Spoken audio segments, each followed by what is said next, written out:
Why is something that costs you money better than something that's free?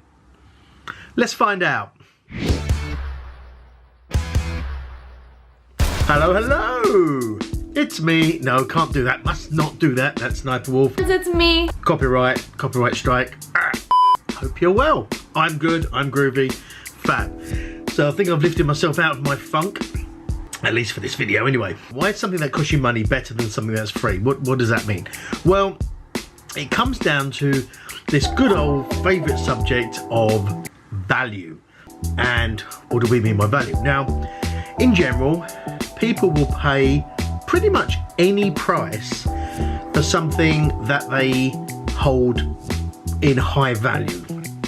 So a simple example is, if you're desperate to buy something, generally you'll be more willing to pay a higher price for it than if you're not. Auction is a classic example. The more value people see in something, the higher the price goes. So that people keep bidding because they're willing to pay more for that thing, whether it's a painting or a classic car, whatever.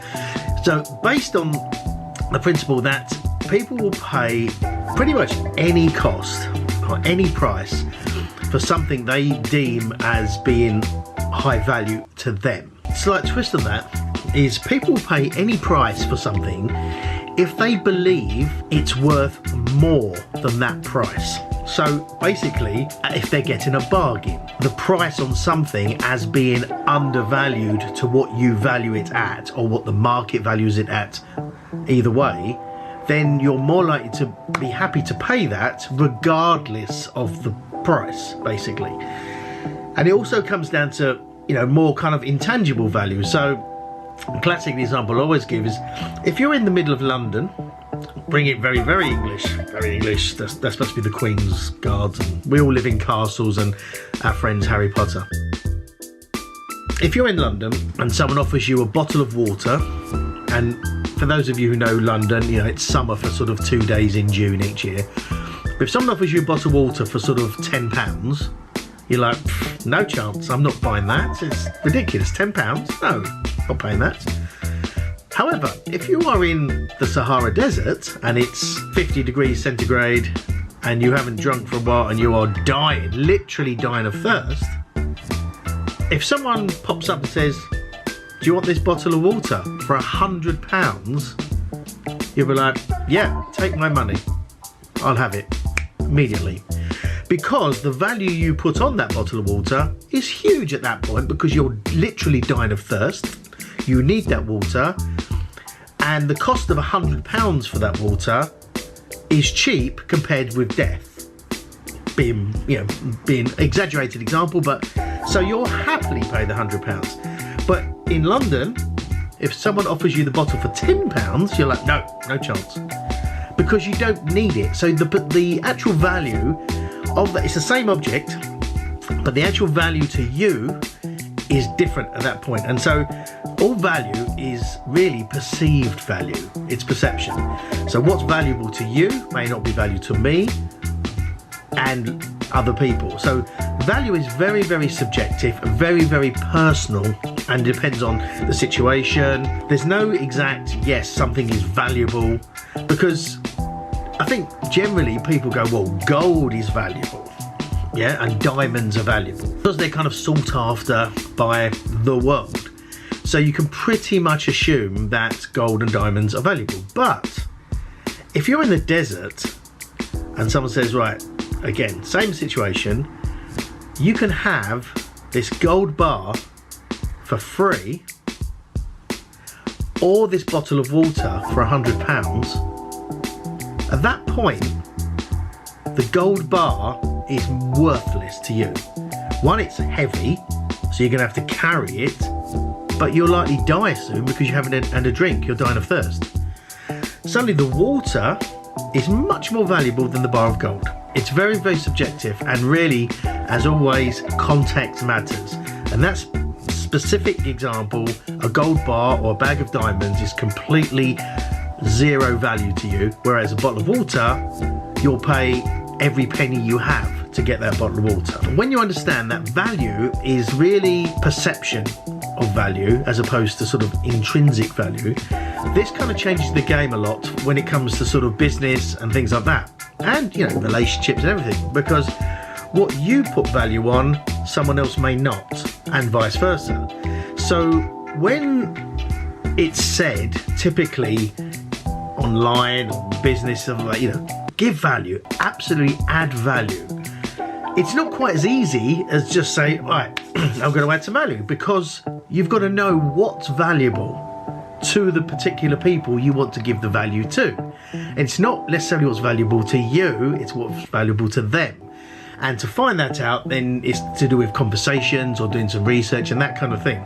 So in the kind of, say, online business arena, often people are going, well, my vitamin shake things, of course it's got value for people, everyone can benefit from this, great. But if you ask a number of different people, some will go, yep, I love that, that's a great idea, that would help me weight loss or just getting fit and healthy again. Other people will be like, no, not really, I've got no interest in that. And so yes, from your point of view, there's value everywhere. You've got to see who specifically holds that product or that service as high value, and they're the people that you kind of market towards. You've got to know who your target audience is, because they're the ones who really do want your product.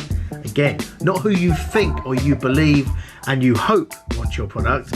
It's the people who actually want their product, and they're the ones who actually hold that particular product or thing in high value. Are they willing to pay the price you're offering it at? Do they feel the value they're going to get is worth more than the price they'll pay? And then people will buy it. If people feel that the price they're paying, the value they'll get is less value, then they won't buy it. And it's simple as that. So where does the whole freebie thing come in? Because surely, if you find out what people want, and they want a particular drink, in this case a cheeky beer, and you think, well, okay, they want that, and they sort of place a certain value on that, so if they get it that price or less, they'll be happy, they'll buy it. So what about if I give it away for free? So in theory, it's, you know, you think, well, that makes sense, because if I give it to them for free, of course they're going to have it. Not necessarily, and this is where things kind of go a bit skewed, because yes, they'll pay, say, for a beer, £4, for example, for a pint of beer. If you offered it at, say, £2, you'd be like, yep, yes, mine. If you're giving it away, oddly, depending, again, context matters. Context is hugely important with this, and I'll explain a bit more in a moment. But if you're giving it away, straight away, there's that perception, oh, okay, what's wrong with it? It can't be very good because they're giving it away. And so immediately the perception of value drops through the floor, because it's, well, there must be a catch, there must be something wrong with it, or it's not very nice beer, that's why they're giving it away. So the problem with free things is that, again, as I said, context matters, I'll get to that in a moment, it can actually backfire and work against you, because there's another great quote, that doesn't have a price has no value. And again, we're talking about perceived value and subjective and context, but if things are given away, because people are not committing any kind of value exchange, they're not giving you money to get this product or service in return, they're just getting it for free, there's less incentive for them to, one, take it up, but also if they take it up to do something with it, or go, if it's a training product, to go through the training, because it hasn't cost them anything. It's like, whatever. And, you know, I'll put it out to you, if you've ever sort of signed up to things to get like a free PDF guide or a free video training, or just got free training or free something, how often have you not even bothered to read it, go through it, because you haven't paid for it? There's no effort, you know, you haven't invested literally anything into getting that. Whereas if you spend money on something, there's that almost, oh, I've spent money, I have to, you know, go through it. And a lot of that is because of the perceived low value of the thing, because it's being given away for free. Now, when I say context matters, it's because it's important to be able to give value to your prospective audience in the idea that you're building up credibility of yourself and building up a rapport with your audience or your customers, so that you can then later on provide something that which actually has a price, so you can actually sell something, you know, to make a profit. And so the idea is, you know, you give things away of value to your audience, so that they then respect you and understand you, can see the kind of skill or talent or service you can provide. So then when you do offer something for sale, everyone's in, because you've already kind of almost, as Gary Vaynerchuk says, you almost guilted them in to wanting to buy something because you've given them so much free value. And this is where the content matters, because what you want to do is to be able to give things, products and services to your audience that are valuable, but in a way that they're almost feeling that they're paying for it, if that makes sense. So rather than just going, here, have this free training course, have this free PDF, and you just give, then you're kind of just sort of throwing stuff at people, and any kind of value that you have as a person, as a trainer, as a business person, kind of sort of diminishes, because it's the fact that you're making such a big thing out of giving all this value. You know, you almost go like, here's another piece of super free value, and you're making such a big song and dance about how much value you're giving, that sort of undermines the actual fact of the value. So because you're making such a big song and dance about it, people sort of, okay, yeah, and the actual value, the perceived value, drops down. So in the end, people still may be sort of taking you up on your free stuff, but they're not going to bother going through it or reading it, and therefore understanding how much value you have as a person, as a trainer, as a company, or they're just not going to bother taking it anyway, because you're sort of saturated them with this big song and dance about how much free stuff you're giving them.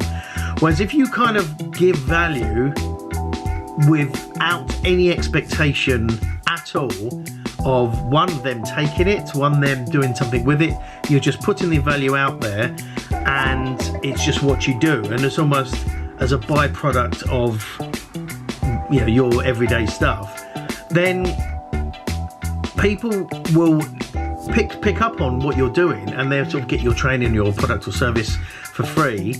And because you're not making such a big point of saying this is free, have this, then the subtle difference is the fact that people then look at it and go, oh, actually this is value, because they feel that they've got something free which should be paid for, as opposed to you ramming free stuff down their throat, in which case they're sort of taking it like, okay, I'll take it, yeah, just to shut you up.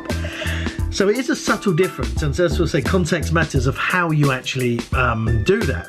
This again is a little bit rambly. The main thing is understanding the value and what the value is to your audience, and more specific you can get about what sort of value they would place on that then puts you in a good position to be able to sort of give the certain content away for free. But then when you do charge, that kind of doesn't matter what you're charging, because when you understand the value of what your audience wants and that thing, your price, it doesn't matter. It's about saying it's that perceived value, and by giving things away of value that they want, and again not forcing down their throats, but it's available, then when you do offer something for sale, the relationship is very different, because they've consumed your product or your service willingly and for free. So when you go, but I have this and it's $10, $50, $1,000, doesn't matter. I've switched from pounds to dollars there, notice me, I'm international really. Then it all doesn't matter the price, because they feel that there's such huge value in what you're doing. They know, like, and trust you, and price doesn't matter at this point. You've understood what they hold as valuable, and then whatever price you put on it, they're going to buy it. And that's obviously the golden situation to be in. And that just comes from understanding your audience, understanding the market that you're in, and connecting with them on a bizarrely human way. Imagine that. Imagine actually doing business and speaking to people as a human. Rare these days, unfortunately. The thing that underpins it all is, one, time, and secondly, work. And these are the two aspects that people can't be asked to do. Generally, they want everything super fast. It takes some time to build up that momentum and build up that credibility and that understanding from your audience and providing the value. And it takes work to do that, you know, whether it's content every day, blog posts, videos, whatever it is, but just creating that content of what they want. And the more you kind of create and the more you kind of get in touch with your audience, the more they're going to tell you what they do and don't want, and you're going to sharpen that approach to your sort of so laser targeted exactly what they want. And then you can almost from that glean exactly what they want from a paid product perspective. You produce that, done. And then they'll just pay anything for it. So, as I said, that's a bit rambly, but hopefully I kind of got there. I think that's it. I think we're slightly over time by loads, but I hope you got some value from this, because it's a little bit more sort of marketing type thing. But this is the video I wanted to do the other day. I wasn't really in the right kind of frame of mind, but I'm glad I kind of got there now. Hopefully I've sorted the lighting out a little bit better, even though I've got reflections here. But if you did get some value, don't forget, smash that like button till it's nice and blue. And subscribe if you haven't. I do appreciate every single one of you. But for now, thanks for watching, and I'll see you guys tomorrow. Bye-bye.